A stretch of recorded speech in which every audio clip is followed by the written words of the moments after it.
Bible की पहली किताब में दो भाइयों की कहानी है, कैन और अबेल की। वे आदम और हव्वा के बेटे थे, जो धरती पर सबसे पहले इंसान थे। कैन बड़ा भाई था, जो खेती करता था और फसलें उगाता था। अबेल छोटा भाई था, जो भेड़ों की देखभाल करता था। एक दिन दोनों भाइयों ने भगवान को उपहार देने का फैसला किया। अबेल ने अपनी सबसे अच्छी भेड़ों में से एक को भगवान को चढ़ाया, और भगवान उसकी भेंट से बहुत प्रसन्न हुए। लेकिन कैन ने बस कुछ फलों को चढ़ा दिया, अपने सबसे अच्छे नहीं। भगवान उसकी भेंट से उतने प्रसन्न नहीं हुए।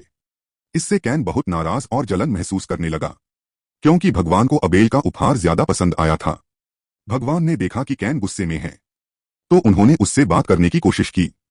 भगवान ने कहा, अगर तुम अच्छा करोगे तो तुम्हारा मन प्रसन्न रहेगा, लेकिन अगर तुम बुरा करोगे तो बुराई तुम्हारे पीछे पड़ेगी। फिर भी कैन अपनी जलन को रोक नहीं सका। एक दिन जब दोनों खेत में थे, कैन का गुस्सा उस पर हावी हो गया। उसने एक पत्थर उठाया और अबेल पर फेंक दिया। पत्थर इतनी जोर से लगा कि अबेल की मौत हो गई। जब भगवान ने पूछा, कैन तुम्हारा भाई अबेल कहाँ है? कैन ने कहा, मुझे नहीं पता, क्या मैं अपने भाई का रखवाला हूं? लेकिन भगवान सब जानते थे। भगवान ने कहा कि क्योंकि कैन ने अपने भाई की हत्या की है, अब से उसका जीवन बहुत कठिन होगा। अब वह जमीन से फसल नहीं उगा पाएगा, और उसे अपना घर छोड़कर दूर रहना पड़ेगा। कैन ने कहा कि उसकी सजा बहुत भारी है, और डर जताया कि कोई उसे मार न दे।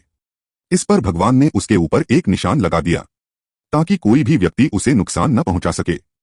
फिर कैन अपने परिवार से दूर जाकर नोद नाम की जगह में रहने लगा।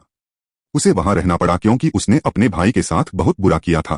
कैन और अबेल की यह कहानी हमें बहुत कुछ सिखाती है।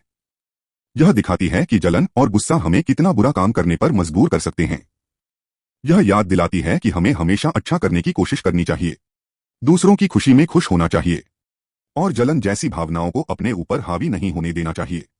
यह कहानी यह भी बताती है कि भले ही इंसान गलती करे या बुरा काम करे, भगवान फिर भी उसकी परवाह करते हैं।